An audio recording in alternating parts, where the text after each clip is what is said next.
Hi friends, అందరికీ good morning. అందరూ ఎలా ఉన్నారు? అందరూ బాగున్నారండి. అందరూ పూజ అన్నీ అయితే అయిపోయా. నేనైతే పూజ అయితే కంప్లీట్ చేసుకున్నానండి. దగ్గర 10 డేస్ అయిపోయిందనమాట. నాకు కొంచెం బాగాలేదు, దానివల్ల అయితే నేను పూజ చేసుకోలేదు. ఇంక ఈరోజు అయితే పూజ అనేది కంప్లీట్ చేసుకున్నాను.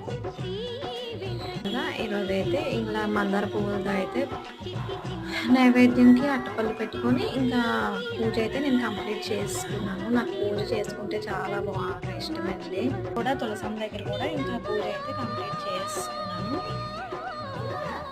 మా బాబు కూడా స్కూల్కి అయితే రెడీ అయిపోయాడు. టైం కూడా అయ్యింది. చూసారు, ఇంకైతే రెడీ అయిపోయాడు. కనిష్ బాబు బాయ్ చెప్తావా? ఓకేనండి. ఇంకా వాడిని అయితే నేను స్కూల్కి అయితే డ్రాప్ చేసి వచ్చేసి ఇంకా మిగతా పని అయితే స్టార్ట్ చేసుకోవాలి, వండాలి. ఓకేనండి, బాయ్ బాయ్.